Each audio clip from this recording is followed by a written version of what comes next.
y Lucas por la invitación. Gracias al lugar tan lindo. Había estado en Venado Tuerto hace unos años. No, hoy no nos acordábamos si 3 o 4. 3 porque los chicos ya egresaron. Ah, bueno, acá me había invitado Alicia Balduzzi. Y no había vuelto, así que contenta de otra vez recibir una invitación de acá.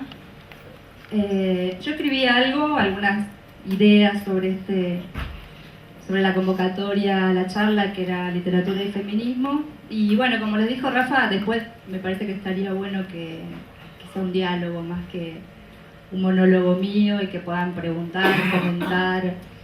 Todo esto es muy nuevo, creo, para todos y para todas, el tema de llevar el feminismo, no solo de transitar el feminismo, sino de cómo el feminismo empapa, contagia otras disciplinas. Así que son cosas que se están construyendo y pensando en este momento, así que está bueno también saber por ahí, bueno, no solo lo que podemos pensar las escritoras de esto, sino también los lectores y las lectoras y, bueno, la gente interesada en el tema, ¿no?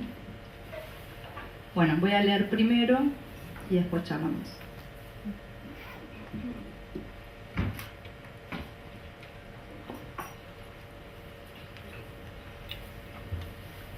En los últimos... es que no tengo mucha luz.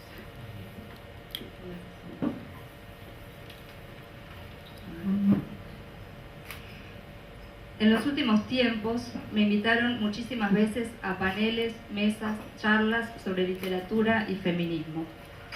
Antes me invitaban a mesas sobre violencia de género y literatura, y antes sobre las provincias y la literatura. En los últimos tiempos decliné todas esas invitaciones, a veces inventando excusas, a veces diciendo la verdad. ¿Por qué no hablar de literatura a secas? Incluso unas semanas antes de la Feria del Libro de Buenos Aires, varias escritoras, que además de escritoras somos feministas, nos quejamos en las redes de lo mismo. Lo más importante de la literatura argentina de la última década lo escribimos las mujeres. Entonces, ¿por qué parece que no estuviéramos habilitadas para hablar de literatura lisa y llanamente? ¿Por qué nos ponen a hablar solo entre nosotras, en mesas conformadas únicamente por mujeres, casi como esos lugares, tiendas, chozas, que tenían algunas tribus para meter allí a todas las menstruantes juntas? ¿Por qué parece tan difícil pensarnos en una charla mezcladas con varones? La llamada discriminación positiva no es al fin y al cabo discriminación igual. El famoso cupo femenino no es acaso una manera políticamente correcta y un gesto vacío que dice les damos lugar, les damos voz. ¿Por qué a los espacios de la literatura con mayúsculas, la que no necesita etiqueta ni nicho de mercado, porque parece estar escrita para pasar directo al panteón de la historia universal, o al menos nacional, de la literatura, lo siguen ocupando escritores varones, incluso varones que en los corrillos literarios todas y todos y todes sabemos que son abusadores y violentos? Así que estuve bastante peleada con el título Feminismo y Literatura unos cuantos meses. No es que ahora me haya reconciliado plenamente. A las preguntas anteriores me las sigo haciendo y me las seguiré haciendo por mucho tiempo.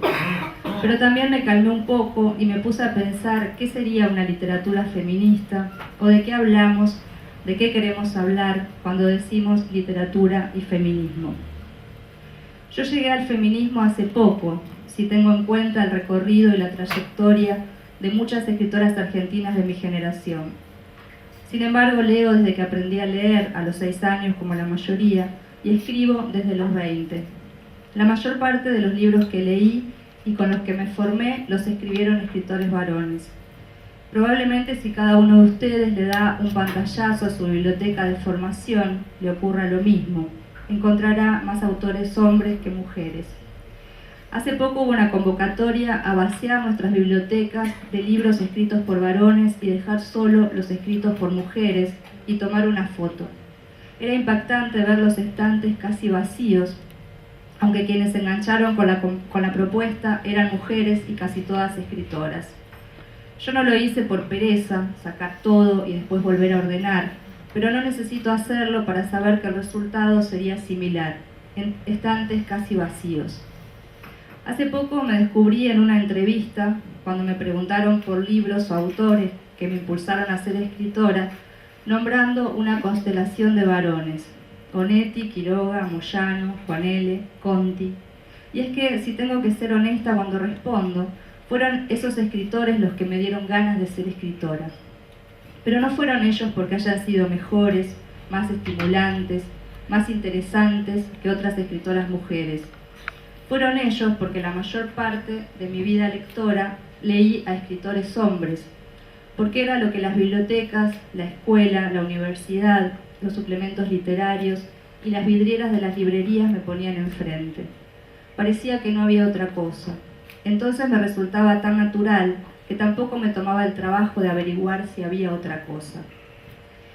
Había también un prejuicio que se hizo carne en mí hasta hace relativamente poco tiempo. Las mujeres solo escribían cosas de mujeres y para mujeres. Ahora me pregunto qué vendrían a ser esas cosas de mujeres y para qué mujeres estaba destinado. Supongo que pensaba en temas como la maternidad, el amor, la casa. Estaba segura de que los grandes temas, los temas universales, solo podían ser encarados por los escritores hombres. Supongo que entonces yo pensaba que había temas mejores que otros, más importantes que otros. Que pensaba que tenía que haber tema, cosa que ahora me ocupo mucho en dejar en claro. No me interesan los temas en la literatura. No me interesa la escritura que piensa antes en el tema que en el universo de sus personajes y de su propia escritura. Leyendo una nota sobre Sara Gallardo, ella contaba, riéndose, de que a un amigo de su padre le había gustado una novela suya porque parecía escrita por un hombre. Me di cuenta de que secretamente esa había sido mi bandera desde que empecé a escribir, que no se note que soy mujer, que no se note. Y me sentí muy tonta. Me di cuenta de que había pasado muchos años de mi vida disputando los lugares que ocupaban los hombres. La narrativa argentina, hasta hace poco, era terreno masculino. Que esos espacios que entre ellos disputaban a punta de pijazos, yo los disputaba a punta de cinturonga. Me di cuenta de que ya no me interpelaban esos espacios, porque había sitios muchísimo más interesantes, pensados y construidos por las mujeres, las lesbianas, las travestis y las personas trans. Y sentí mucho alivio y además mucho entusiasmo pensando en todo lo que tenía por leer de ahora en más. Todas esas mujeres que habían escrito antes que yo, que habían publicado, y quizá habían tenido alguna repercusión en su tiempo, como Sara Gallardo, por ejemplo, pero que después habían sido sepultadas por tiradas y artículos de y sobre libros escritos por varones. ¿Y qué hay de las que escribieron antes aún, cuando un porcentaje muy bajo de la población estaba alfabetizada y este era un privilegio mayoritariamente de los hombres? Las que se animaron a escribir cuando las mujeres eran menos que cero, cuando no existía el feminismo, cuando ni siquiera era posible sospechar o soñar con la igualdad de género. El 2 de julio de 1556, Isabel de Guevara, una mujer que vino a América con la expedición de Pedro de Mendoza, le escribe una carta a la princesa Juana de Austria, contándole los servicios y trabajos que prestaron las mujeres de la expedición y pidiendo que se le reconozca su derecho a la tierra, igual que a los hombres. Leo un fragmento de la carta, si es que llego a verlo porque está más chica la letra. Muy alta y poderosa señora, a esta provincia del Río de la Plata, con el primer gobernador de ella, don Pedro de Mendoza, habemos venido ciertas mujeres, entre las cuales ha querido mi ventura que fuese yo la una. Y como la armada llegase a Puerto de Buenos Aires con 1500 hombres y les faltase el bastimento, fue tamaña la hambre que a cabo de 3 meses murieron los 1000. Esta hambre fue tamaña que ni la de Jerusalén se le puede igualar, ni con otra ninguna se puede comparar.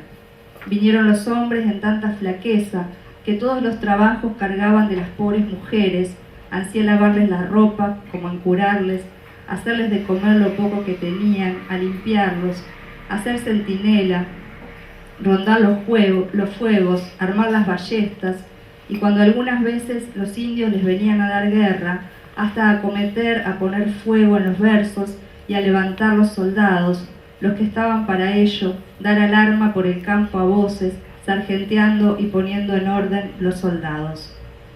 He querido escribir esto y traer a la memoria de vuestra Alteza, para hacerles saber la ingratitud que conmigo se ha usado en esta tierra, porque al presente se repartió por la mayor parte de lo que hay en ella, ansí de los antiguos como de los modernos, sin que de mí y de mis trabajos se tuviese ninguna memoria, y me dejaron de fuera sin me dar indios ni ningún género de servicios.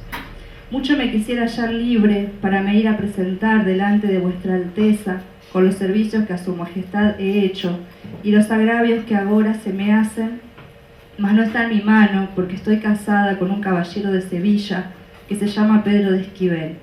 Suplico me sea dado mi repartimento perpetuo y en gratificación de mis servicios mande que sea proveído mi marido de algún cargo conforme a la calidad de su persona, pues él por sus servicios lo merece. Isabel de Guevara, una feminista espontánea, quizá la primera del Río de la Plata, no le escribe al rey ni al gobernador. Le escribe a la gobernadora, le escribe a otra mujer, formando un lazo sororo. Esta palabra, sororidad, que el feminismo ha traído de vuelta para reivindicar, para nombrar la hermandad entre mujeres.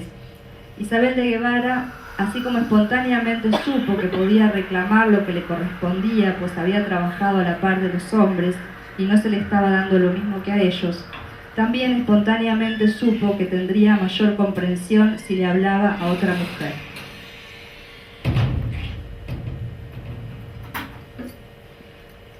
Un par de siglos después, también en el Río de la Plata, una joven de 18 años llamada María de los Santos Sánchez le escribe una carta al virrey Sobremonte. Excelentísimo señor, ya ha llegado el caso de haber apurado todos los medios de dulzura que el amor y la moderación me han sugerido por el espacio de 3 largos años para que mi madre, cuando no su aprobación, cuanto menos su consentimiento me concediese para la realización de mis honestos como justos deseos, pero todos han sido infructuosos, pues cada día está más inflexible. Así me es preciso defender mis derechos, o vuestra excelencia mándeme llamar a su presencia, pero sin ser acompañada de la de mi madre, para dar mi última resolución, o siendo esta la de casarme con mi primo, porque mi amor, mi salvación y mi reputación así lo desean y exigen. Me mandará vuestra excelencia depositar por un sujeto de carácter para que quede en más libertad y mi primo pueda dar todos los pasos competentes para el efecto. Nuestra causa es demasiado justa, según comprendo, para que vuestra excelencia nos dispense justicia, protección y favor. O sea, piensen en la época una chica, una mujer de 18 años escribiéndole a la máxima autoridad de un territorio, porque todavía ni siquiera era un país, ¿no? Esta muchacha lograría su cometido, se casaría con su primo y pasaría a la historia como Mariquita Sánchez de Thompson. Esta mujer no fue simplemente la dueña de la casa donde se ejecutó por primera vez el himno nacional, sino una gran luchadora por los derechos de las mujeres. En su calidad de inspectora de la escuela normal, también le escribió encendidas cartas a Sarmiento, pidiéndole presupuesto para las escuelas para mujeres. En una de esas cartas termina con una advertencia. Usted es un injusto, no se contenta con la política y los muchachos y quiere pelearse con las mujeres. Y no sabe usted qué malos enemigos son. No nos haga la guerra, que podemos hacer mucho bien estando de acuerdo. También en algunas cartas que le escribe a su hija y a sus amigas, Mariquita fantasea con un matriarcado. De hecho, ella se siente una especie de madre de todos, no solo de sus hijos, sino también de sus yernos y de sus nietos. A todos llama hijos y en las cartas que les escribe firma su madre. En una carta a su hija Florencia le confía: si yo no escuchara sino mi corazón y mi gusto, mira lo que haría. Nos uniríamos a la casa grande tú y las Larrea, viviríamos como pudiéramos y nos consolaríamos todas juntas. Los árboles de tu casa comisionaría a Monsieur Picolet de componerme con ellos la huerta. Haríamos un buen gallinero y todo lo arreglaríamos muy bien. Si esto pudiera hacerse, Catalina sería la que correría con todo, le daríamos a ella la plata. Qué consuelo para todas. En esto pienso sin cesar. Contemporánea de Mariquita, pero en Estados Unidos y de una extracción social muy diferente, y acá perdonen la pronunciación, pero no sé inglés, Sojourner Truth, una mujer negra, esclava, se pronunció en 1851 en un congreso de mujeres en Ohio con un discurso en el que no hablaba solo de ser mujer, sino de ser una mujer negra. Los caballeros dicen que las mujeres necesitan ayuda para subir a las carretas y para pasar sobre los huecos en la calle y que deben tener el mejor puesto en todas partes. Pero a mí nadie nunca me ha ayudado a subir a las carretas o a saltar charcos de lodo o me ha dado el mejor puesto. ¿Y acaso no soy una mujer? Mírenme, miren mis brazos.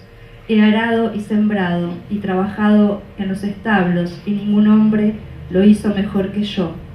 ¿Y acaso no soy una mujer? Puedo trabajar y comer tanto como un hombre si es que consigo alimento y puedo aguantar el latigazo también. ¿Y acaso no soy una mujer? Parí 13 hijos y vi cómo todos fueron vendidos como esclavos. Cuando lloré junto a las penas de mi madre, nadie, excepto Jesús Cristo, me escuchó. ¿Y acaso no soy una mujer? Si nos ponemos a indagar un poco, nos vamos a topar con montones de diarios, crónicas, epistolarios, escritos por mujeres de todos los tiempos, con una perspectiva feminista, aunque ni ellas mismas lo supieran. Esto me hace preguntarme también cuánta literatura hay por leer desde esta perspectiva. Vuelvo a Sara Gallardo y les recomiendo Enero, su primera novela, escrita a los 25 años, es decir, hace más de 50. Nefer, la hija del puestero de una estancia, queda embarazada en una noche confusa, violación o despecho por no ser correspondida por el hombre que ama.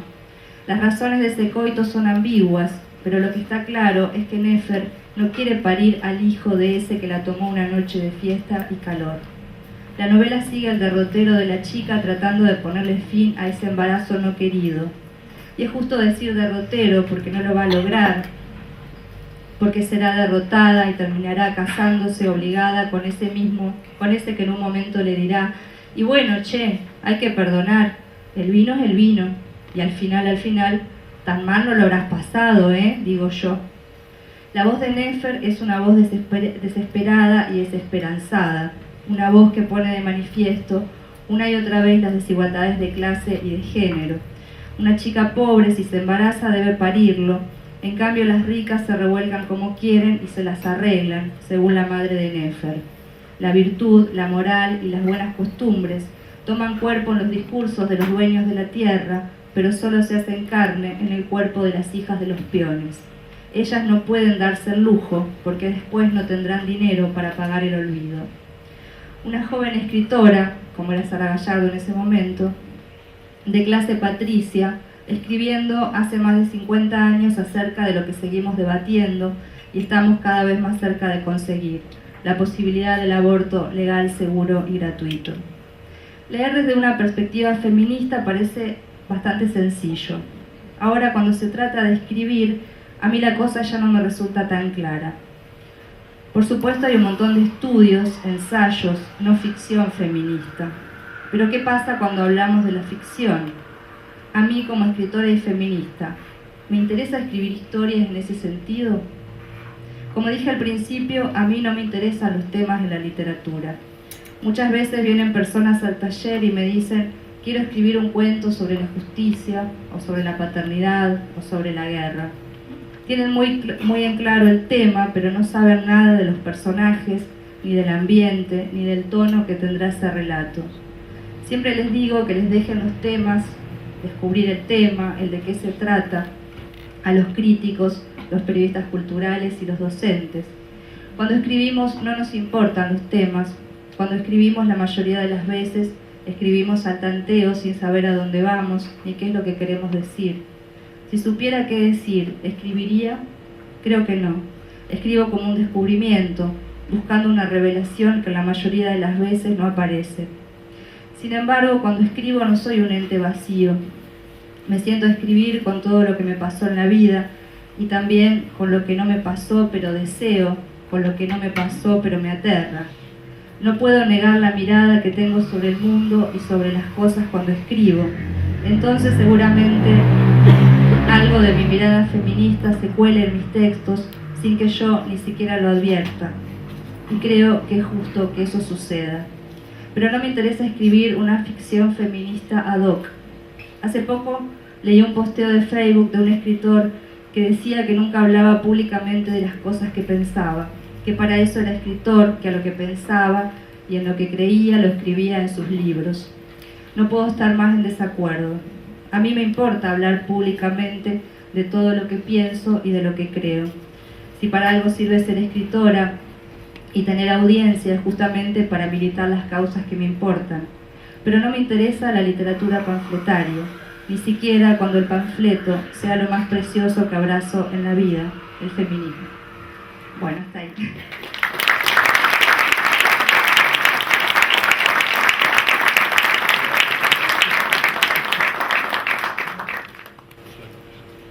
Bueno, gracias por la paciencia. La verdad es que no veía casi. No sé si tengo sucios los anteojos o está hay poca luz. Pero bueno, espero que igual haya podido seguir la lectura. Bueno, esas son algunas de las cosas. Como ven, el tema me cuesta bastante porque me pasan esas cosas. Por un lado, bueno, lo hablamos bastante con otras amigas, escritoras y feministas, que por un lado decimos, bueno, está buenísimo que esté el espacio para hablar de feminismo, para hablar del feminismo desde la escritura o desde la lectura o desde la literatura, y al mismo tiempo nos hincha un poco que solamente nos llamen para hablar de feminismo como si fuera una cosa, bueno, como está de moda, como si estuviera de moda, como si hay que hacer, digamos, que no nos llamen para hablar de otras cosas. Igual cuando me invitó Rafael hace como un año, así que en ese momento todavía no estaba tan, no tenía tantos disturbios con el tema, y me vino bien tener que venir y bueno, y hablar de esto, no haberlo cambiado en el medio, no haberle pedido para cambiar de tema en el medio, porque la verdad es que también me hizo pensar en estas cosas y me hizo pensar básicamente en bueno, en esto que creo que es lo que de repente estamos descubriendo la mayoría de quienes somos lectores, que es que nos hemos pasado la vida leyendo escritores varones y que hay toda una literatura escrita por mujeres que ha pasado desapercibida, que recién ahora se está reeditando, redescubriendo. La misma Sara Gallardo, que de verdad en su época era una escritora muy leída, después mágicamente desapareció y bueno, hace poco se están reeditando sus obras y es una escritora enorme y súper valiosa, que además tiene un montón de ingredientes, porque además es una escritora de la clase alta, o sea, su abuelo era Ángel Gallardo, bueno, creo que era nieta de los Mitre, tiene toda una raigambre también. Patricia muy fuerte. Estamos más acostumbrados a los escritores y a las escritoras salen de las clases medias o de las clases medias, bajas. Entonces Sara Gallardo es una mujer que también causa esas contradicciones. La lees en sus textos y decís, ¿por qué esta mujer a los 25 años, siendo tan joven, elige contar de la vida de campo que ella conoce tan bien bueno, como estanciera, digamos, como nieta e hija de estancieros, pero decide contar el lado B y decide contar la vida de los peones. Bueno, es una escritora muy interesante. Después también se ha publicado hace poco, ella escribía columnas en la revista Contorno, que era una revista así culta, pero bastante femenina, digamos, bueno, tenía un público de mujeres, y escribe unas columnas también súper interesantes sobre un montón de cosas que no tienen que ver con lo que las revistas femeninas publicaban en ese tiempo. Y bueno, y tantas otras que hay por descubrir, ¿no? En nuestra literatura, digamos, literatura argentina. Bien, yo mientras leías me preguntaba lo que nosotros nos preguntábamos, si realmente existe o no existe al fin y al cabo una perspectiva feminista, o si lo que ahora se llama comúnmente literatura feminista es solamente para diferenciarla, como bien decías, de la literatura en general, es como, porque en realidad uno se piensa también, nunca se dijo la literatura patriarcal, no es que está dividida en, claro, no. en géneros. La otra vez veía un posteo de Facebook, hablando de posteo, de Cecilia González, que es periodista, que decía que para ella, no sé quiénes eran las mejores escritoras, y que claro, que le preguntaban, y bueno, ¿y los escritores? Y ella no, dice, son las mejores escritoras de la literatura nacional, y cuando sigue escritora es como que vos decís, bueno, ¿y los hombres quiénes son? Como que todavía hay como un cierto recelo. Entonces la pregunta, una de las inquietudes que me late es, ¿por qué hay cierto temor a feminismo? Y también en la literatura tomada como algo como un pedestal. Me explico, por ejemplo, en el sentido que el otro día veía escritores horrorizados por la posibilidad de un lenguaje inclusivo en la literatura. Sobre todo eso, ¿por qué el temor? ¿Crees vos? Bueno, yo creo que básicamente porque se están moviendo las estructuras, ¿no? Digo, había una cosa establecida que es eso, cuando decimos los mejores escritores de la literatura argentina, puede entrar alguna mujer, pero en general, digo, nos estamos refiriendo a los hombres y nadie pone en tela de juicio ese genérico masculino. El canon, no sé si pensamos en la Facultad de Letras de la UBA, por hablar de una, supongo que en la de Rosario pasará lo mismo, digo, por hablar de universidades importantes, formadoras de críticos y de lectores, el canon está mayormente conformado por escritores varones.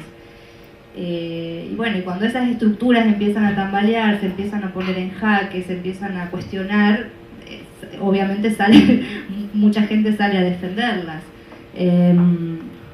Pasa lo mismo, hoy cuando venía para acá, veníamos escuchando la radio y no sé quién era el periodista del estilo Babi Echecopar, no era Babi Echecopar, pero más o menos de esa escuela, y venía indignado con el lenguaje inclusivo y con la manera en que eso destruye el lenguaje, y bueno, las cosas que hemos escuchado los últimos días acerca de si se usa o no lenguaje inclusivo. Cuando hay algo que es tan obvio, digo, que es que el lenguaje no es algo que está cristalizado, sino que justamente la lengua cambia todo el tiempo, es susceptible de cambio, de modificación, y eso ocurre todo el tiempo. Digo, si no seguiríamos escribiendo y hablando como la carta que yo leí de Isabel de Guevara o las cartas que escribía Mariquita Sánchez de Thompson. Algo que es tan obvio hasta para cualquier periodista obtuso y corto. Digo, estaba diciendo eso, el tipo decía, bueno, así se deforma la lengua, no podemos permitir que se deforme de esta manera. En realidad, bueno, el lenguaje justamente está para ser deformado y está... Yo no sé si, la verdad es que a mí me cuesta mucho usar el lenguaje con el neutro con veo como los adolescentes y las adolescentes lo tienen muy incorporado y lo usan con mucha agilidad y muy bien, y me parece genial. A mí me cuesta, bueno, porque soy más grande, pero también es una cuestión de acostumbrarse a escucharlo y acostumbrarse a usarlo. Quiero decir, no me imagino ahora escribiendo una novela utilizando el lenguaje inclusivo. Quizá como un experimento, quizás si uno de los algún personaje lo pide o el mundo de la novela lo pide, lo haría, ¿no? No me parece hacerlo como un gesto basta de gestos vacíos, ¿no? Entonces, a lo que yo por ahí quisiera explicarme un poco mejor cuando digo no me interesa escribir una literatura feminista ad hoc, quiero decir, no me interesa por sentarme frente a la página con el peso o con la obligación de que la próxima novela que yo escriba tenga que dejar claro que soy feminista, digamos. Y me parece, porque a veces leo cosas así, ¿no? Leo como una intención, y cuando se nota mucho la intención, entonces, bueno, no importa si estás hablando de feminismo, o de qué, de violencia de género, o de la justicia, no sé, no importa, se nota, o sea, cuando algo está hecho para cumplir con determinados requerimientos, o con lo que se supone que el público espera, o que los lectores esperan de las escritoras mujeres, en este caso, digo que todas seamos feministas, o que todas dejemos traslucir nuestro feminismo en nuestros textos, eso la verdad que se nota rápidamente. Entonces no me interesa ponerme en ese lugar.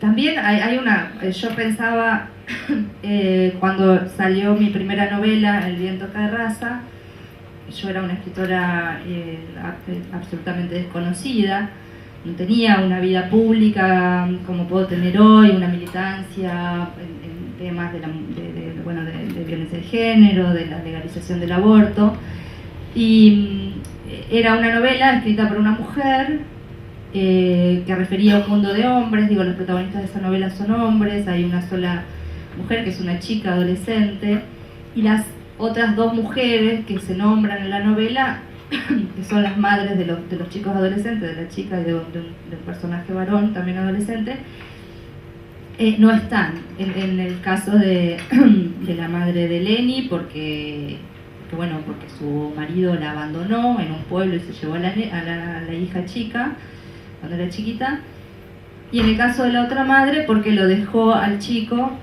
cuando era un niño también al cuidado de su padre biológico, a quien el nene no conocía, para irse a buscar trabajo a una ciudad más grande. Entonces, en algunas notas que me hicieron en ese momento, en algunas entrevistas, como llamaba la atención, o la pregunta era, ¿por qué una mujer escribe una novela donde está dejando mal parada a dos mujeres porque abandonan a sus hijos? Entonces, primero había un prejuicio, el de pensar que todas las madres están felices de la vida de ser madres, o sea, no se planteaban la posibilidad de una maternidad no deseada, por ejemplo, que no es el caso de la novela, pero digo que podría ser una posibilidad. Entonces se toma con mucha naturalidad que un hombre pueda abandonar a sus hijos o no hacerse cargo de sus hijos, pero guay si una mujer quiere hacer lo mismo, pretende hacer lo mismo. Y por otro lado, tampoco estaban entendiendo muy bien en realidad, si vamos al fondo de la cuestión, las razones por las que esas madres estaban separadas de sus hijos eran razones muy profundas y muy comprensibles, ¿no? Una no tenía para darle de comer, la otra fue dejada, abandonada y no tenía la posibilidad de reencontrarse con su hija. Pero bueno, me hacían ese tipo de preguntas, como casi haciendo una lectura desde un lugar donde a mí me ponía casi en un lugar machista, de escribir una novela con protagonistas varones, donde las mujeres estaban absolutamente relegadas. Hoy es una lectura que, digo lamentablemente porque está bueno que tenga esas otras posibilidades cualquier libro, pero es una lectura que probablemente nadie, por lo menos en Argentina, haría de un libro mío, porque es como que ya antecede mi persona, mi vida personal y pública, digamos, antecede a los libros. Entonces, necesariamente mis novelas van a ser leídas siempre desde una perspectiva feminista, lo cual también es sesgar un poco el texto, ¿no? Igual no sé a qué iba esto, ya me fui un poco por las ramas. Esto de que, bueno... Con los ladrilleros no te habían preguntado lo mismo. Y con ladrilleros, ya no, pero sí, todavía había una cosa de por qué escribir por qué los protagonistas eran los hombres, o sea, por qué una mujer no escribía libros donde sus novelas fueran protagonizadas por mujeres. Pero bueno, como ladrillero ya también toca un tema que tiene más que ver con la sexualidad no permitida, con los prejuicios hacia la homosexualidad y demás. Bueno, ya no podían. Pero por ejemplo, hace un tiempo también, a raíz de por un cuento mío, también alguien una lectora que estaba en el público, también me dijo, bueno, hay un cuento tuyo donde hay un personaje que le quiere quemar la casa a la novia porque estaba celoso y en el relato se lo justifica, o sea, dice, bueno, en realidad no era malo, solo estaba muy celoso o algo así. y bueno, y tratar de explicar que en el universo del relato eso era posible. Digo, en el universo de la vida real también es posible, porque si no, no tendríamos todos los femicidios que tenemos cada 28 horas o cada 30 horas. Pero, bueno, también es confundir un poco la escritora con el narrador, ¿no? Pero bueno, también había como... cada tanto aparecen ese tipo de lecturas, digo, que un poco, bueno, llevan el relato para el lado... Está bien, porque cada uno lee lo que quiere y pero digo que bueno, que me pasa un poco eso, que creo que sería muy difícil que un texto mío hoy día fuera leído sin tener en cuenta mi activismo, ¿no? Si quieren hacer preguntas pueden hacerlas. Recién pensaba, mientras vos nombrabas un cuento, que... Los comentarios también. Sí. Pensaba en un cuento que veníamos charlando hace poco, que era Un verano, que de alguna manera nosotros tal vez también optado por esto de leer solamente en términos de feminismo, no feminismo, pensamos que a lo mejor hay como un sesgo de lo que se entiende hoy por feminismo también. A lo mejor hay como un lugar de creer que el feminismo viene a ser como una lección o una corrección moral, cuando por el contrario da la situación de que viene a problematizar justamente con aquellos lugares donde había silencio o donde todavía hay silencio, y viene justamente a ir en contra de aquello que estaba naturalizado, para ponerlo un poco en jaque. Pensaba a lo mejor en Un verano, que es un cuento que son dos personajes varones quienes lo protagonizan, y al mismo tiempo tienen toda una carga social encima que viene a ser aquello con lo que disputa de alguna manera el feminismo. Entonces la pregunta vendría a ser si es posible hoy en día, con lo latente que está el feminismo, cómo nos ha puesto en jaque a todos, cómo nos ha hecho repensar rutinas y cosas diarias y cosas personales y formas de actuar diarias, si es posible escindirlo hoy en día de la escritura, de la literatura, si es posible escindir, pensando en esto que decíamos a un comienzo, que es que el feminismo es parte de lo social hoy en día y lo social está relacionado con la literatura, si es posible pensar, si es posible escindirlo o de alguna manera está atravesado. Bueno, yo creo que es un tema difícil. No sé, pienso si hoy, sobre todo para los escritores varones, ¿no? Creo más que para las escritoras mujeres. No sé, a ver, ahora no sé, la intrusa, por ejemplo, de Borges, ¿no? Y no sé hoy la intrusa, cómo la intrusa la podemos leer hoy desde otra perspectiva y desde una perspectiva atravesada por el feminismo, pero digo, ¿cómo le diría a un autor hoy, a un autor varón, escribir un cuento o una novela donde de alguna manera se justificara un femicidio? Son temas espinosos. De todas maneras, a mí, o sea, por eso digo, yo espero que ese tipo justamente el feminismo, que me parece a mí un espacio de libertad, no me gustaría que justamente opere de manera contraria y que dejemos de escribir o dejemos de imaginar o de inventar universos porque haya como una especie de dedito apuntando o de mirada de esto no se puede escribir o esto ya no se puede decir, porque en definitiva es literatura, o sea, es el arte, es arte. Hace poco, no sé, que habían descolgado una muestra de cuadros, ahora no me acuerdo de qué autor, de qué pintor, porque cosificaba a la mujer, bueno, no sé, algo que o le cambiaron el final a una ópera así muy famosa de Carmen, creo que era. Bueno, qué sé yo, a mí ese tipo de cosas me parece, no sé, yo no estoy a mí no me llenan, o sea, cambiarle el final a Carmen, la verdad no me parece que sea la manera. Me parece que, bueno, en realidad está bueno en todo caso que el espectador o la espectadora tenga una mirada crítica sobre eso y pueda salir de la obra diciendo, uy, mirá, pensar que hace unos años atrás esto era posible o esto se veía como un acto de justicia y hoy lo podemos, o sea, escribamos otras óperas, pero no le cambiemos el final a Carmen en todo caso, ¿no? ¿Alguien quiere tomar la palabra? Sí.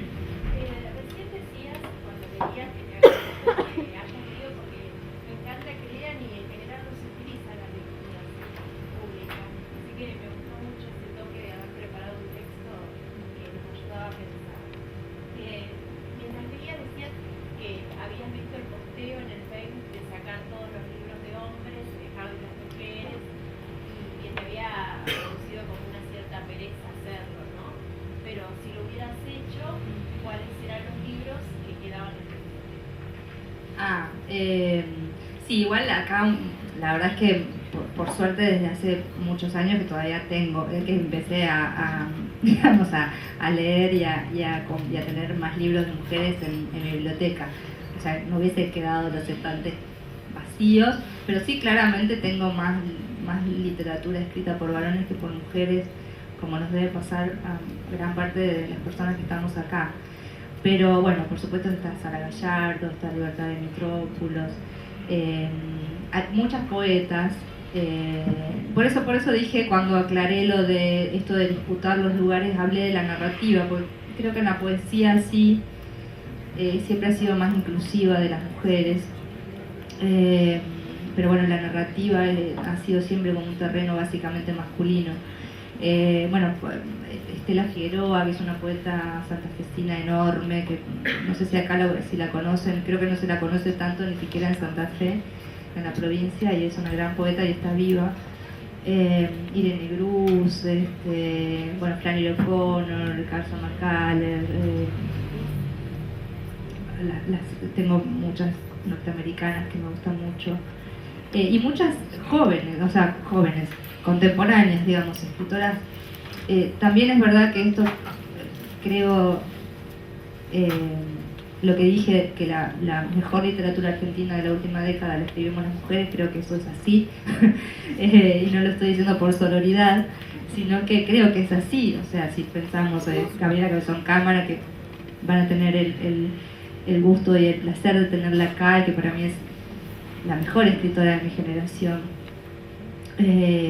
Inés Garland, Vera Giaconi, Alejandra Sina, Mariana Enrique, Samantha Schweblin, digo, son todas escritoras excelentes y que realmente han escrito los libros más interesantes de los últimos años. Otras escritoras más desconocidas, que para nombrar acá de Santa Fe también una escritora que sacó un libro de cuentos hace un par de años que se llama Karina Radilov-Chirov, que es muy buena también. Hay una cordobesa, Natalia Ferreira, que también es una chica joven. Digo, hay muchas escritoras mujeres haciendo cosas muy interesantes. Y esas están todas en mi biblioteca. O sea, estoy más al día con las contemporáneas que con las que me precedieron. Yo sé que los posteitos esos de ustedes con el tema de... Pero nos están llamando a una conferencia para hablar de literatura de mujeres. Sí. ¿Por qué no nos llaman a hablar de literatura? Sí, ¿y por qué no? Justo ayer tuve que ir a hacer... ¿Literatura? ¿Quién importa quién escribe? Bueno, por empezar eso, bueno, hace poco fue la Feria del Libro de Rosario. Yo vine y en una mesa donde estaba Gaby Cabezón y Gabriela Larralde y una escritora uruguaya que me gusta mucho, que se llama Marisa Silva, y justamente también la mesa era feminismo y literatura, o bueno, un nombre por el estilo. Y bueno, y las chicas se pronunciaron un poco en contra de la etiqueta, o sea, diciendo esto mismo, ¿no? Como, bueno, ¿por qué no hablamos de literatura? O sea, ¿por qué solamente nos convocan para hablar de literatura feminista o de literatura de feminismo? Y después yo estaba como oyente en la charla, ¿no? No participaba de la mesa, pero después, de una manera así bastante capciosa, Infobae tituló las escritoras quieren ponerle fin a la literatura feminista. Nada más errado que lo que había sucedido en esa mesa, que era donde en realidad la queja era por basta de encasillarnos, basta de etiquetas, digo, hablemos de literatura, somos mujeres, escritoras, escribimos, hablemos de literatura. Bueno, pero después titularon como si ellas estuviesen en contra de la literatura feminista. O sea, todo el tiempo aparecen ese tipo de cosas. Está moviendo la cosa. Sí.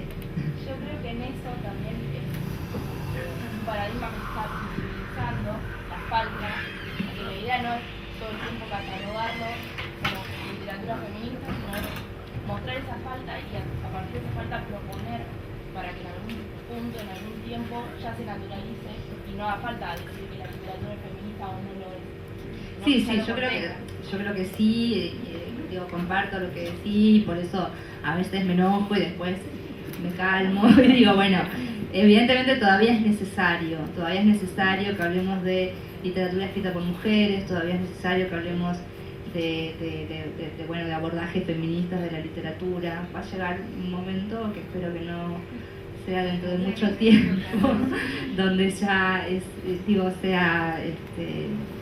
esté tan naturalizado que no sea necesario. Creo que hay calidad. El rótulo no es porque la sociedad necesita respuesta, o sea, cuando creo que es la sociedad que necesita una respuesta, no es como... Sí, yo creo que bueno, es para llamar la atención sobre algo, sobre el un... rótulo es alguien nos tiene que explicar o hay cierto sector que necesita explicaciones, por eso el rótulo. Seguramente, creo que también bueno es llamar la atención sobre algo que en Argentina, digo, no es que el feminismo en Argentina empezó ayer, pero sí, digamos, esta casi diría masividad, o sea, adherencia o adhesión tan masiva que ha tenido el feminismo en los últimos 2 o 3 años, porque de verdad no ha pasado mucho tiempo. Parece que es un montón, pero en realidad, si nos lo ponemos a pensar, es relativamente nuevo. Entonces, mueve un montón de estructuras. Está el fantasma de qué van a hacer de esta cosa de que las feministas van a venir a cortar pijas y a gobernar el mundo, o están los que dicen, no, bueno, pero está bien, pero tampoco quieran el poder. Sí, ¿por qué no? Obvio que queremos el poder. Pero no sé, los fantasmas que piensan o que anteponen feminismo como si fuese un antónimo, ¿es, profesora? Antónimo de machismo, cuando no tiene nada que ver una cosa con la otra. El feminismo es un movimiento político, social, económico, el machismo es otra cosa. Entonces, bueno, tiene que ver con cuando hay un cambio de paradigma. Lo que pasa es que quizá no habíamos asistido nosotros a algo así. Entonces, bueno, aparece todo tipo de prejuicios, de miedos, de qué va a pasar ahora, de teorías apocalípticas sobre el asunto, y también es llamar la atención sobre un fenómeno. También nos tenemos que hacer cargo de eso. Sí. Con respecto a lo que decías del titular de Infobae, no es lo mismo literatura feminista que literatura escrita por mujeres, que eso es lo que muchos por ahí confunden y terminan diciendo estas cosas. No, claro, o sea, obviamente hay muchas escritoras que no son feministas y que no tienen por qué serlo, digo, no, ser mujer no quiere decir ser feminista. Sí, en realidad el título fue un poco choto, porque de verdad yo estuve en la charla y no se estaba en contra de la literatura feminista, al contrario, las 3 mujeres que estaban ahí hablando son feministas, sino en contra del encasillamiento y de los rótulos. ¿Le pasó con Chicas Muertas, por ejemplo, esto de los rótulos? Sí, pero bueno, Chicas Muertas, por eso yo dije hoy cuando en lo que escribí hablé de ficción.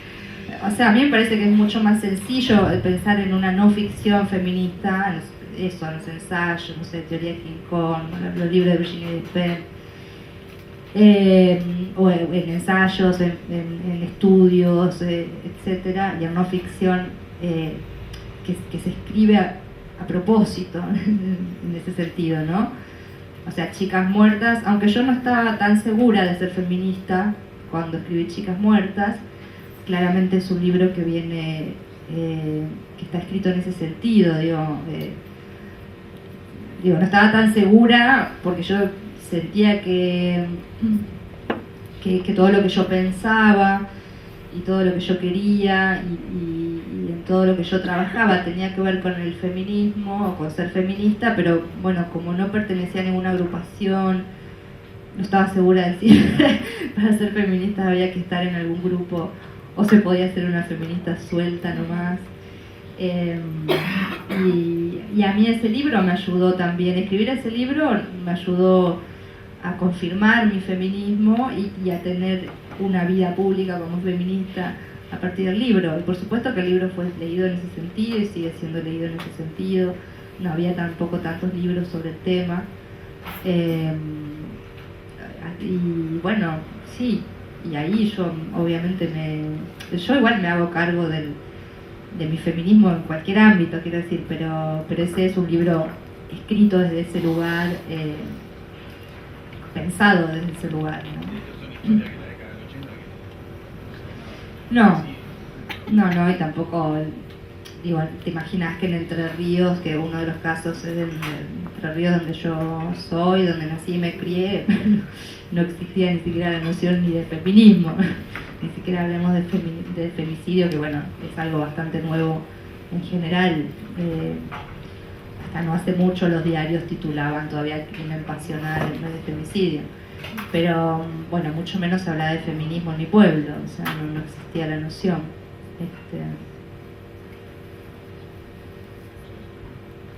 Relato,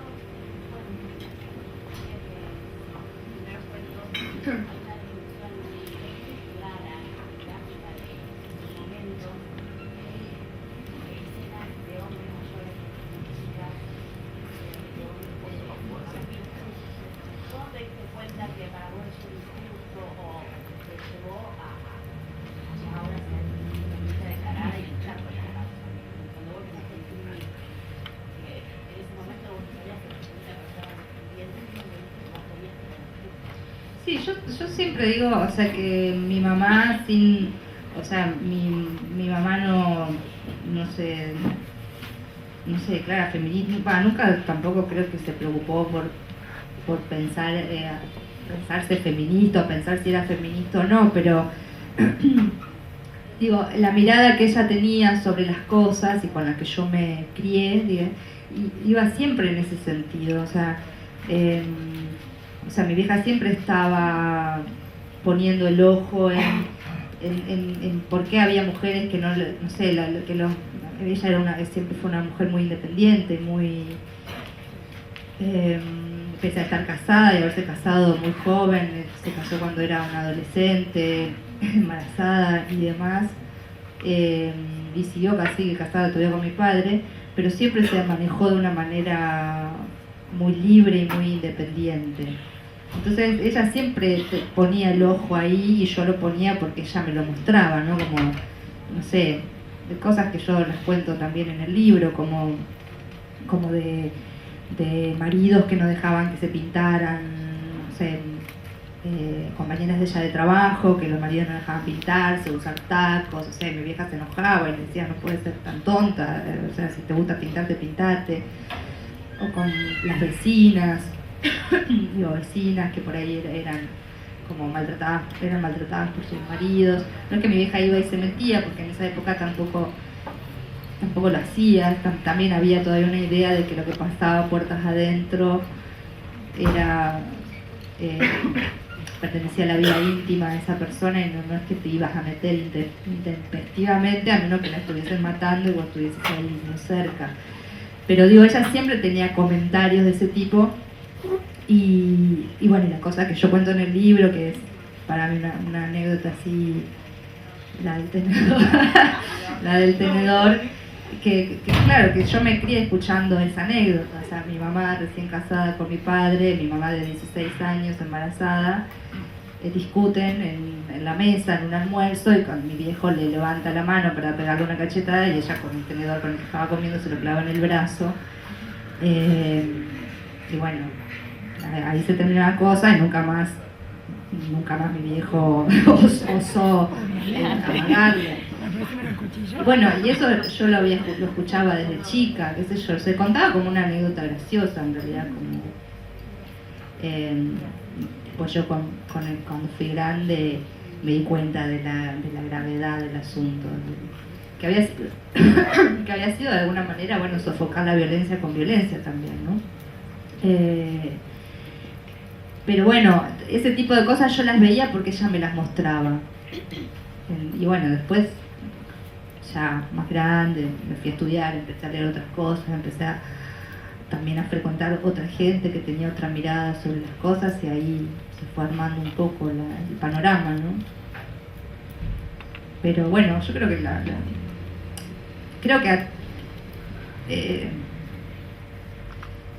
no sé, creo que en algún punto, y aunque sea en el fondo de nuestro corazón, sabemos cuando las cosas, por más naturalizado que esté, nos damos cuenta que no está bien que suceda.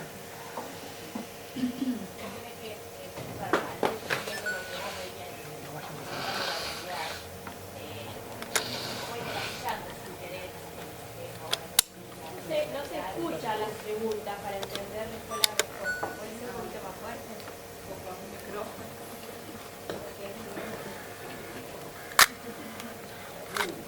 Digo que la pregunta puntual es si cuando vos empezaste a escribir, a relatar lo que vos veías en forma de cuento y la gente empezó a leer o a hacer, hiciste público en cuentos pasaba en tu pueblo, en tu ciudad, se fue encasillando sin querer una literatura hoy dicha feminista, ¿no? Si, ¿en qué edad vos decidiste que ibas a para ese lado y te jugaste y No, yo escribía lo que yo escribía y pues eso decía, bueno,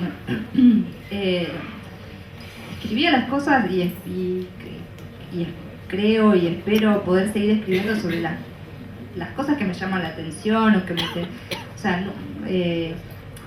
digamos, de dónde salen los relatos siempre es como bastante misterioso. A veces salen de anécdotas reales, digamos, de cosas que he visto, que me contaron, y a veces salen porque salen. En esas historias, por eso yo decía, bueno, esto de que cuando escribimos, no escribimos vacíos de contenido, o sea, escribimos con todo lo que somos. Entonces, bueno, esa mirada que yo puedo tener sobre las cosas en la vigilia, por decirlo de alguna manera, es una mirada que también tengo a la hora de escribir y por eso aparece. No es que yo me propuse escribir textos feministas o cuentos que dieran cuenta de la violencia de género, excepto de Chicas Muertas, que sí fue un libro pensado en ese sentido y por eso decía, bueno, la no ficción para mí es más fácil decir, bueno, me siento a escribir un libro sobre este tema que a mí me interesa. Después en la literatura, en la ficción, en los cuentos, en los relatos, en la novela, yo no pienso nunca en el tema. Muchas veces me avivo de los temas o de que hay un tema por cuando, no sé, el libro se publica o un lector viene o una lectora viene y te dice, che, mira, qué loco cómo trabajás las relaciones familiares, no sé, por decirte cualquier pavada. Mira, todos tus personajes, que eso me lo hizo notar un periodista una vez, todos tus personajes vienen del mundo del trabajo, o sea, no hay intelectuales, o sea, no hay personajes tuyos que sean escritores o que sean o no aparecen libros, o sea, los personajes no están leyendo nunca nada, cosas así. Bueno, esas cosas después digo, sí, suena bastante obvio ahora que me lo decís, pero no es que yo lo había pensado antes. Y estas cosas que vos decís, bueno, los cuentos, los primeros cuentos también aparecían, porque también, digo, yo escribo mucho del ambiente que conozco, de los lugares donde me crié. Entonces, si eso estaba, o sea, esa violencia existía, bueno, eso después aparece en los relatos. Vos hablaste siempre del presente y referiste algunas palabras de mujeres del pasado. Como escritora, ¿cómo te imaginarías una carta de una mujer dentro de 200 años? ¿De qué hablaría? ¿De qué problemas tendría? ¿O en qué género hablaría? dentro de 200 años? Una que Sí, escriba... vos leíste de una mujer, Sí. una carta de una mujer negra hablando de... Ah, vos decís una mujer que escriba dentro de 200 años. Sí, ¿cómo te imaginarías una Ay, carta qué de una sé mujer? yo. ¿Qué conflicto tendría? Digo, hace Eh, unos años no nos imaginaríamos una mujer presidenta, o todo esto que nos No. está pasando ahora. No, qué sé yo, quizá ni siquiera ya es una carta de una mujer porque ya hemos borrado absolutamente el tema de los géneros y es, ni siquiera podemos decir que es una mujer, es una persona, ¿no? No sé, quizá esa sería la respuesta que se me ocurre. Bueno, tal vez ni siquiera es una carta, no es una carta de una mujer, sino de una persona. Que hemos llegado a la superación digamos, de ese encasillamiento de si es mujer, si es hombre, si es trans, si es... no sé, no creo que dentro de 200 años yo soy bastante pesimista, o sea, no creo que no creo que exista, bueno, yo no voy a existir, pero digo, no le tengo tanta fe a la historia para adelante de la humanidad. No sé. El otro día lo escuchaba Darío Zeta que decía, bueno, los estados nacionales tienen unos 300 años, dentro de 200 seguramente no van a existir más. Y bueno, Habría que ver con usted. Dijiste que no te importan los temas.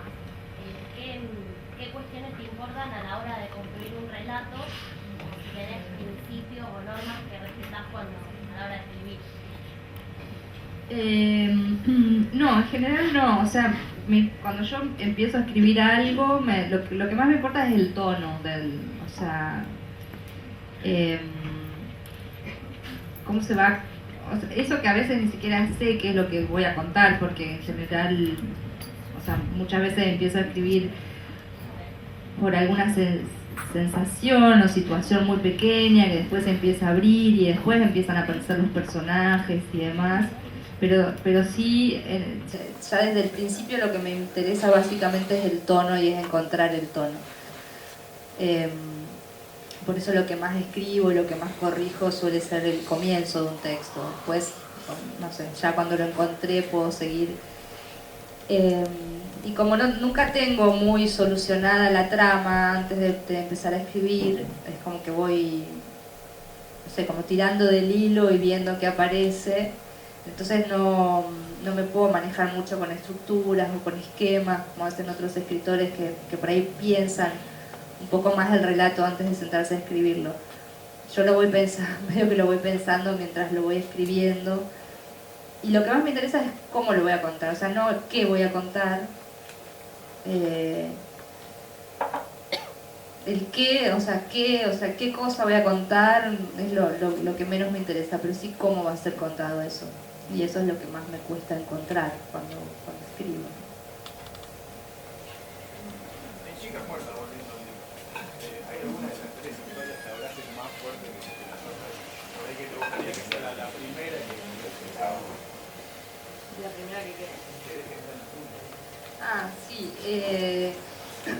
Bueno, yo, o sea, la historia que yo siento más cercana es la de Andrea porque pasó cerca de mi pueblo y porque a mí no sé, digo, por supuesto no fue una reflexión que hice en ese momento porque tenía 13 años, pero con el tiempo, o sea, yo siento que, no sé, como que ese femicidio, esa muerte impune, a mí me abrió los ojos a muchas cosas y a entender muchas cosas de por qué el mundo de las mujeres funcionaba del modo en que funcionaba o que nos querían hacer creer que tenía que funcionar.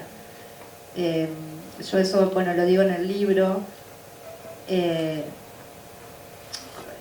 Supuestamente el único lugar seguro para vos cuando eras una chica, y es lo que te decían tus padres de que tenías uso de razón, era tu casa y tu familia. Y bueno, cuando a una chica la matan adentro de su casa, es como que se te derrumba de un plumazo, aunque sea inconscientemente, porque yo en ese momento por supuesto no hice todo el arco de reflexión que después hago en el libro, pero era una noticia muy tremenda, era venir a decirte, no, en tu casa tampoco estás segura.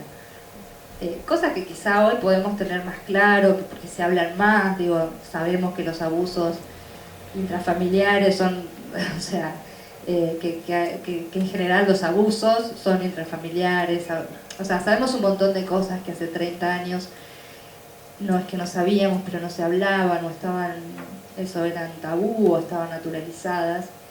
Y bueno, y para mí la muerte de Andrea fue eso, fue decir, entonces no hay ningún lugar seguro, porque si afuera supuestamente estaba el peligro, como nos venían diciendo siempre, y ahora resulta que adentro también está el peligro. Entonces, bueno, esto de un poco de llevándolo un poco a una conclusión bastante extrema, no hay ningún lugar seguro para una mujer.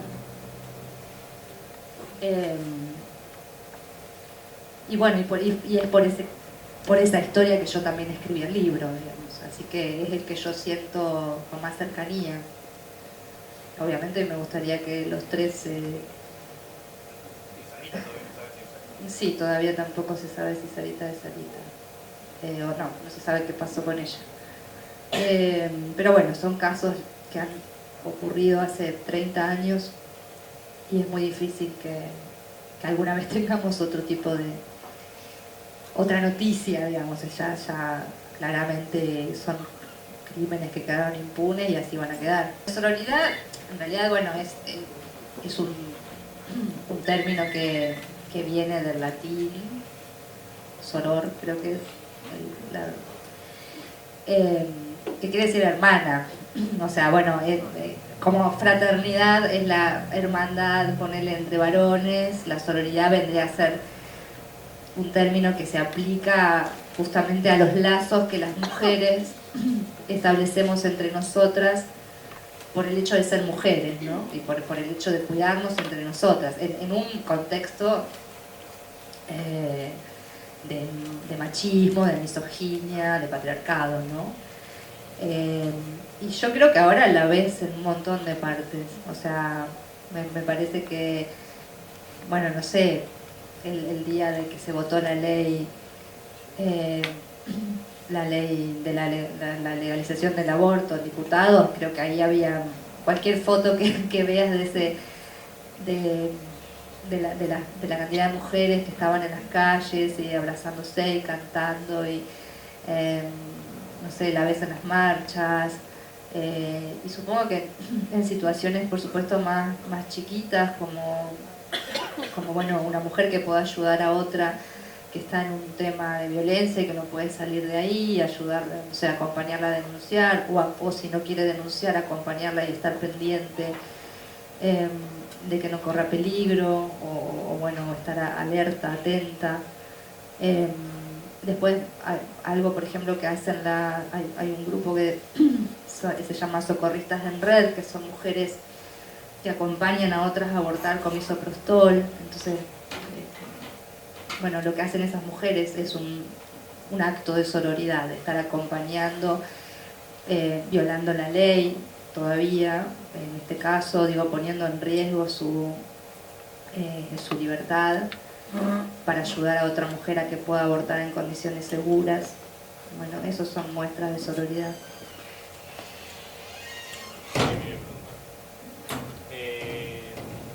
¿Qué literatura te interesa? Si en términos de cómo te interesan las utopías o literatura realista, literatura fantástica, ¿y qué estás leyendo?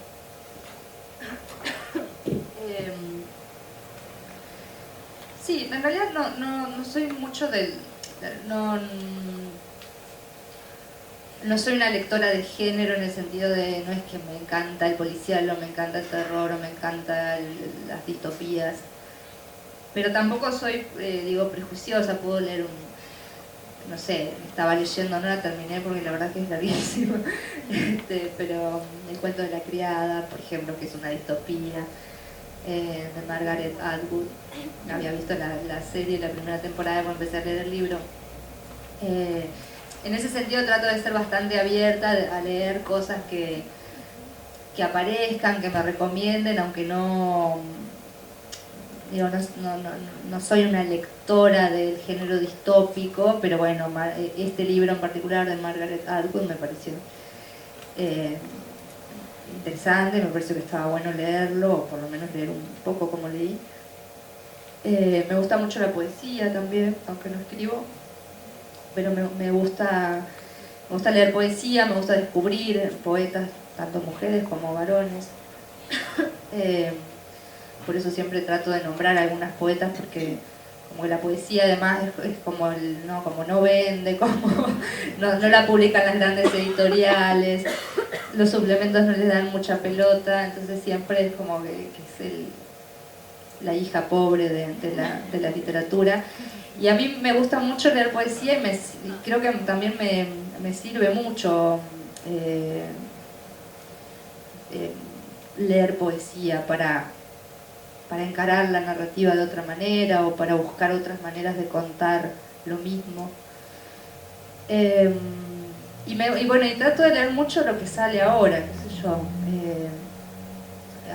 Bueno, en Buenos Aires hay muchísimas editoriales chiquitas que están todo el tiempo publicando autores y autoras nuevas, y bueno, trato de leer bastante eso. Me interesa saber qué es lo que está escribiendo la gente que está escribiendo ahora conmigo, digamos, al mismo tiempo que yo, así que leo bastante eso.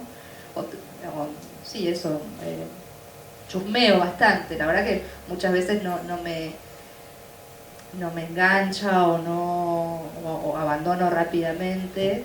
Bueno, no tengo mucha paciencia, la verdad que soy como bastante impaciente, y si un texto no me agarró así un poco del cogote enseguida, no tengo ninguna culpa en dejarlo, la verdad, porque hay mucho para leer y en mi caso tengo poco tiempo. No, ahora había empezado a leer un libro que se llama Apegos Feroces, que son las memorias de una escritora, ¿cómo se llama? Gornick, no me acuerdo ahora el nombre de pila.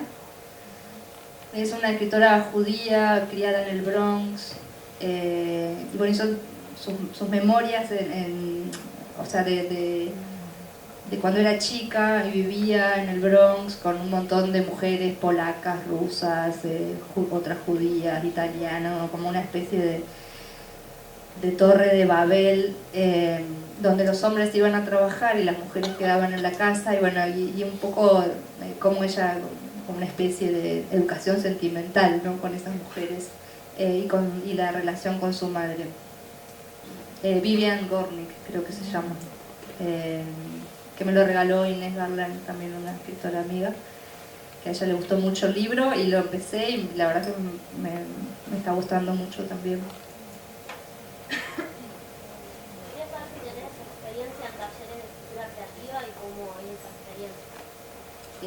De haber ido yo, de dictarlos, de coordinarlos. Sí, bueno, de las dos cosas. Yo fui, yo soy discípula de la ISECA, del taller de la ISECA, y estuve, no sé, como 17 años con él, así que como concurrente fui durante muchos años como alumna, y doy talleres, coordino talleres desde hace varios años. A mí el taller bueno, lo que pasa es que o sea, yo empecé a escribir a eso de los 20, no en un taller porque no había en ese momento en Paraná donde yo vivía, pero sí nos juntábamos con otros amigos que escribían y hacíamos como una especie de taller así medio espontáneo, porque no había un coordinador, no había un maestro, pero entre nosotros nos leíamos, intentábamos corregirnos, nos comentábamos. Entonces para mí, después cuando me fui a vivir a Buenos Aires, enseguida empecé a ir al taller de la ISECA, y fui hasta que la ISECA dejó de dar talleres, o sea, entonces como mi experiencia con la escritura siempre fue de algún modo bastante grupal en ese sentido, no porque escriba en grupo, porque la verdad que eso me cuesta bastante, escribir con otra persona, pero sí compartir los procesos de escritura con otra gente. Estoy muy acostumbrada a hacer eso, ¿no? o sea, hay muchos, conozco muchos escritores o escritoras que no tuvieron experiencia de taller, que escriben en soledad y que a lo sumo le muestran a su editor cuando terminan o a algún amigo muy cercano pero yo estoy acostumbrada a ir mostrando mientras voy escribiendo, a que me vayan diciendo cosas mientras estoy en el proceso de escritura, otros amigos y compañeros, ¿no? Y me parece que eso es básicamente lo único que sirve de un taller. O sea, como coordinadora yo de taller, me parece que justamente lo que sirve es estar compartiendo con otras personas lo que a vos te pasa mientras escribís, lo que te pasa con ese texto, para dónde puede ir ese texto que estás escribiendo. Pero si no, ya la verdad es que escribir es la soledad. Estamos solos cuando escribimos y es un lugar de mucha soledad, de mucha exposición íntima, porque estás sola con vos. Y bueno, no sé, no me imagino atravesando todo ese proceso que muchas veces es muy largo, ¿no? A veces hay libros que te llevan muchos años escribir, hacer todo ese proceso en soledad. Me sirve sentirme acompañada después, o sea, digo, bueno, te escribo un capítulo y después sé que puedo ir a leérselo a alguien, compartirlo con otra persona. Bueno, creo que básicamente esa es la gracia de los espacios de taller, es eso, poder charlar con otros de lo que te pasa mientras escribís, charlar de lo que estás escribiendo, escuchar a otros, también me parece que eso está, por lo menos a mí siempre me ha enriquecido, ir a un grupo y escuchar lo que escribe un compañero o una compañera. A veces se dan como efectos contagios también, porque a veces bueno, tenés ganas de escribir o no podés escribir o estás bloqueada y en cambio vas al taller y uno lee una cosa, otro lee otra y te vas con ganas de escribir a tu casa y a veces hasta te pones a escribir. Así que para mí son muy positivas las experiencias de taller siempre. ¿Hay alguna novela dando vuelta? No, empecé a escribir hace muy poco, o sea, tengo una ahí medio abandonada y ahora empecé a escribir algo también, pero está todavía muy incipiente, muy verde. Pero bueno, esperemos que sí, que pronto, porque yo también tengo ganas de escribir. ¿Cómo es el mercado literario? ¿En qué se...? ¿Cómo veo? Bueno, los últimos 2 años, la verdad que el mercado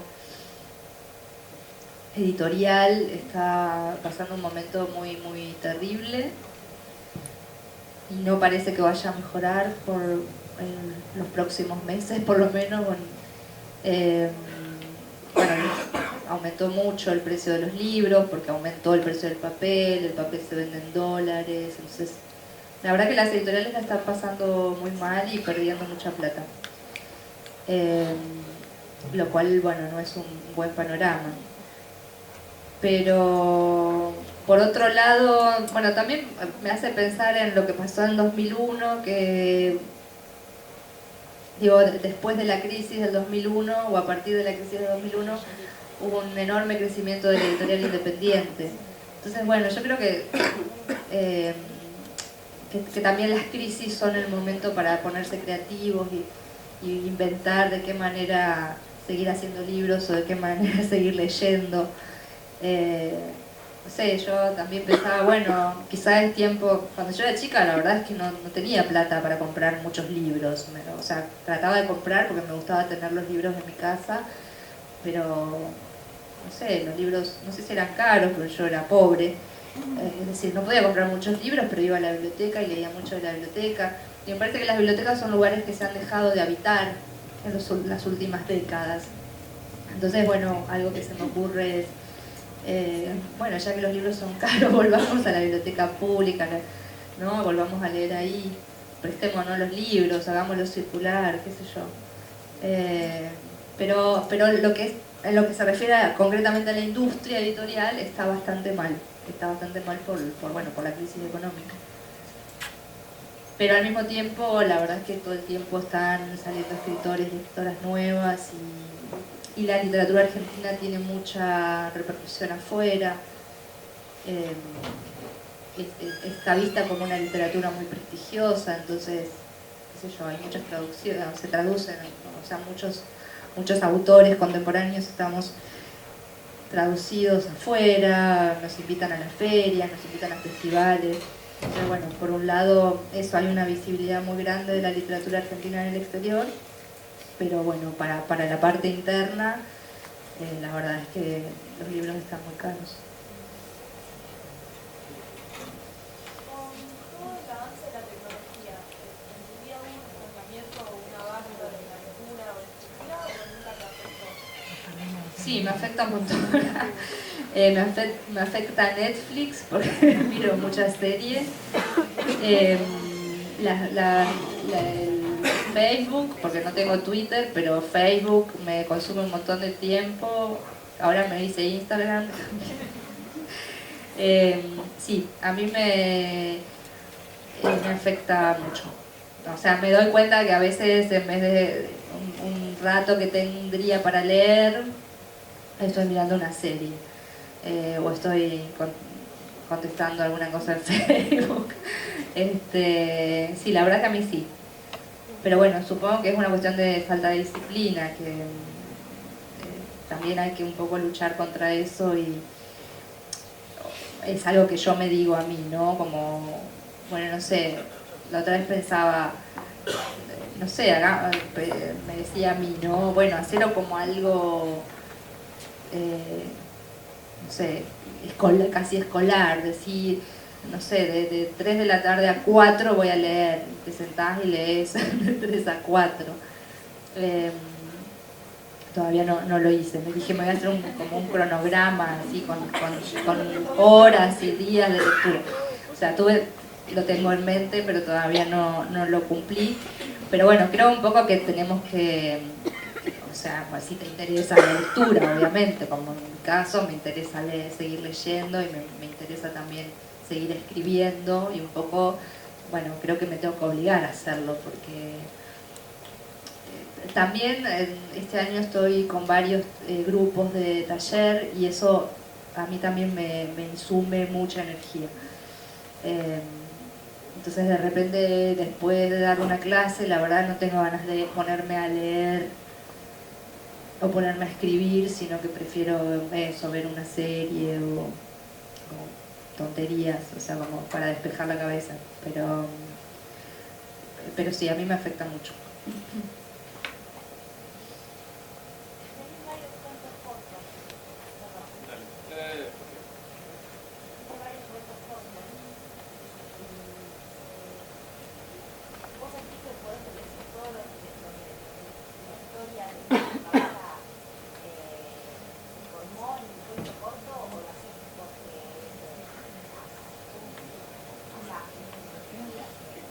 No, en realidad, bueno, ahora hace mucho que no escribo cuentos y los últimos que escribí eran cada vez más largos.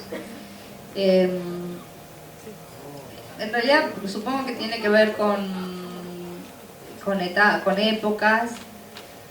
De repente, o sea, muchos, bueno, no de esos porque no los publiqué nunca, pero digo, bueno, por ahí venía un poco yo acostumbrada a escribir en el taller y como éramos varios, había una cuestión con la extensión, era bueno, no más de 5 páginas, entonces un poco, creo que un tiempo me formateé un poco la cabeza en escribir hasta 5 páginas.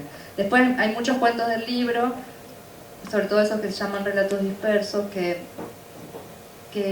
son cuentos que escribí para revistas o para antologías, donde en general te ponen un límite de extensión, entonces a veces se debe a eso. Siento que cada vez me cuesta más ceñirme a una extensión breve de 5 páginas para contar lo que tengo para contar. Y si hoy vuelvo a revisar alguno de esos cuentos, también pienso, bueno, podría haber tenido 20 páginas en vez de 5. Pero en general creo que en esos relatos tenía más que ver con que ya había una pauta de extensión. Ahora me pasa, yo escribo una columna en Perfil cada 15 días que tiene que ver siempre con los viajes. Y bueno, ahí también hay una, o sea, no, son 3.500 caracteres, o sea, ni uno más ni uno menos. Y de esos digo, me lo tomé con calma y dije, bueno, es así, es este formato y no puedo hacer otra cosa. Pero me doy cuenta de que en general los primeros 3.000 caracteres son una especie de introducción y los últimos 500, que no son nada, porque son 3 o 4 líneas, o como mucho 5 líneas, como que ahí recién empezaría a contar lo que quiero contar y ya se me terminó el espacio. Como es eso, es una columna y es algo hasta como un ejercicio, me lo tomo, no me preocupo. O sea, no me preocupo, ya me calmé y dije, bueno, es así, y quizás hasta sea el estilo de la columna, que justo cuando parece que voy a empezar a contar, dejo de contar porque se terminó el espacio.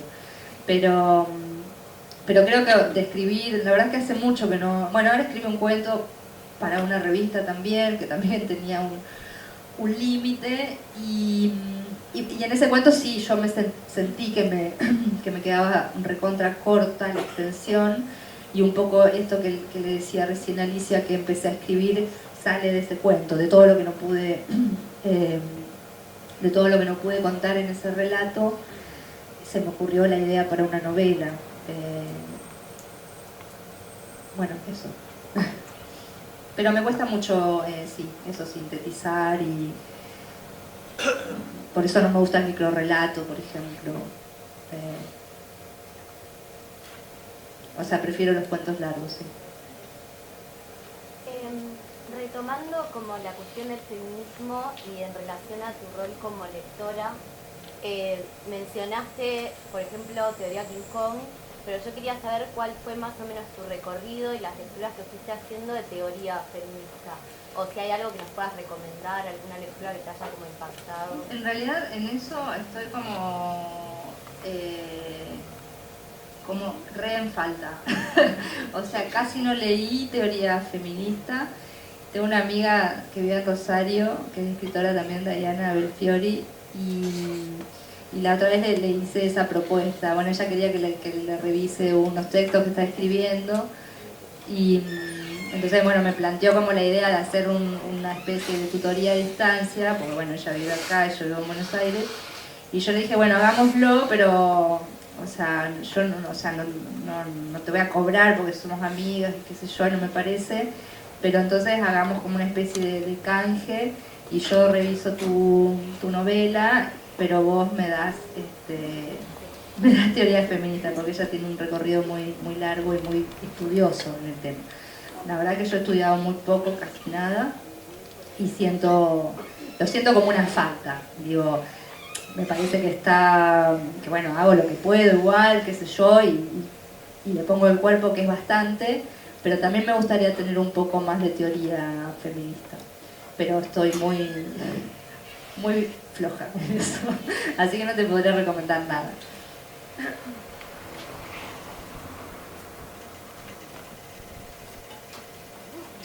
Unas últimas preguntas, no sé en qué hora estamos, pero tenemos para un par de preguntas más seguro. Y si no, pregunto yo, no, lo que te quería preguntar es, a partir de tus lecturas, vos decías que podías dejar libros inconclusos, y digamos, evidentemente cuando dejas un libro inconcluso puede ser, primero, por como decías, porque esa lectura no te terminó de atrapar o algo por el estilo, y otra porque a lo mejor sacaste de esa lectura ya lo suficiente que te sirvió para algo. Digo, cuando lees, ¿qué lees? ¿Solamente te importa la trama, el avance y la historia? Yo supongo que no debe ser solamente eso como escritora, supongo que tendrás una lectura a lo mejor más punzante, más en términos, no sé si te interesan prestar ciertos cursos técnicos, formas de abordar algo, cómo se está contando, eso. ¿De qué manera?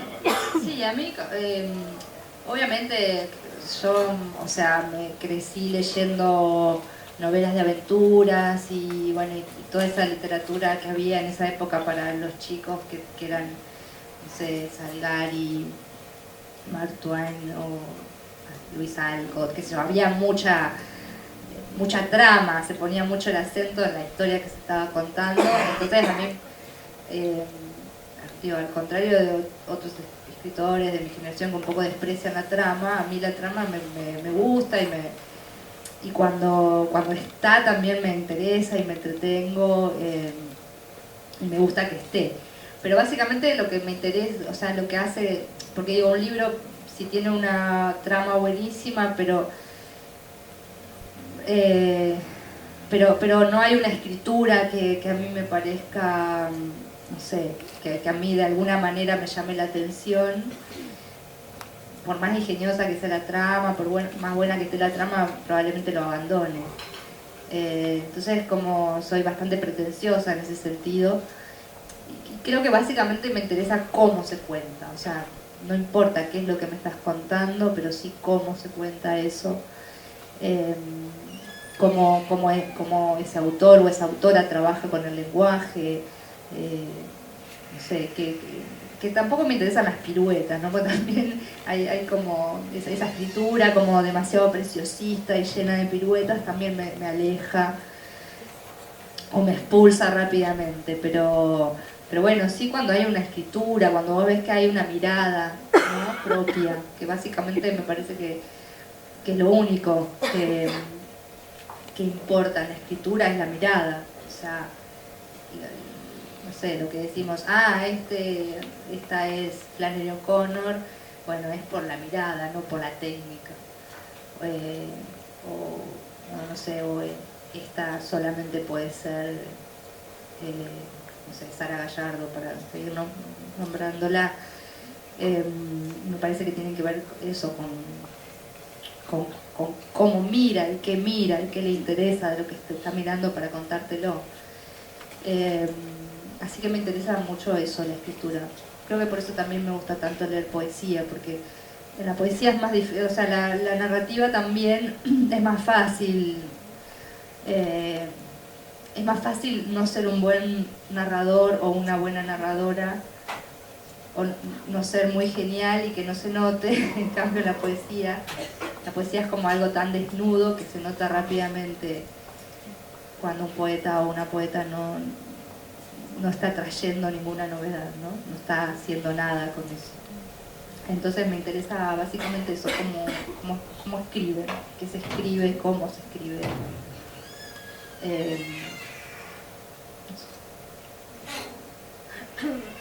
Una pregunta más autorizada, sí. ¿No tenés miedo de que eso pase con vos?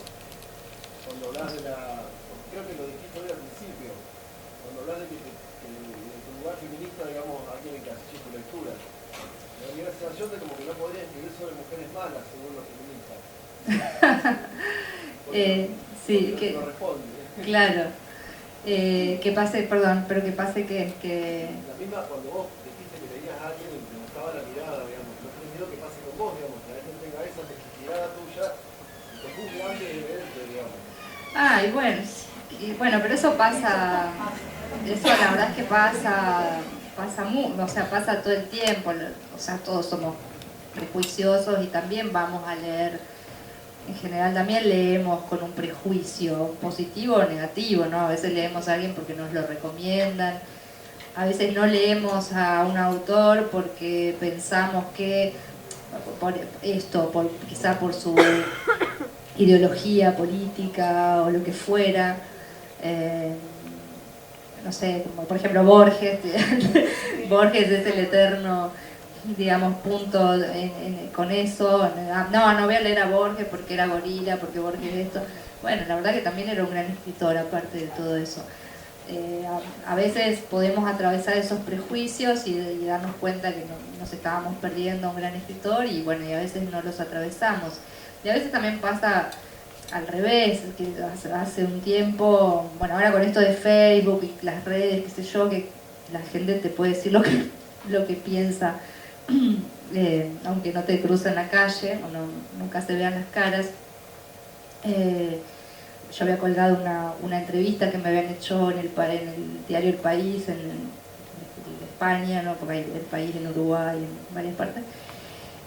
y un lector se ofendió mucho por algunas cosas que yo decía del gobierno, evidentemente él era macrista, y entonces me puso, bueno, como yo decía unas hartas estupideces y que me que estaba muy decepcionado porque a él le gustaban mucho mis libros, pero nunca había leído, pero que no sabía que yo pensaba de esa manera, entonces que eso lo decepcionaba un montón. Y bueno, yo le dije lo que la verdad, digamos. Por suerte él puede elegir a qué escritores leer, yo no puedo elegir a mis lectores. Entonces, bueno, es así. Pero bueno, un poco es así. Obviamente hay mucha gente que no me leerá por feminista y hay otra que irá justamente a buscar mucho feminismo en mis libros y no sé. Va a encontrar vida, ¿no? Feminismo. Y ojalá que sí, que encuentre vida, ¿no? A mí el ladrillero ese me pegó mucho. Porque cuando lo leíamos con otras compañeras que me decían, la pucha, qué nivel de violencia con la que arranca. ¿Será posible esto? Y yo decía, mira, sí es posible, porque yo de chica conocí una familia así, con estas cosas, claro. Y con un patriarcado oculto detrás del patriarcado, sí. Esa campo muy cerrada. Entonces yo decía, yo me siento plenamente. Ahí me imaginaba a esa familia metida en ese libro. Claro. Y bueno, y después llegamos a la conclusión de que sí, pero todas esas cosas pasaban. Sí, es verdad, pasa. Podemos dejar una última pregunta si alguien quiere. Y si no, cerramos con un gran aplauso para Selva.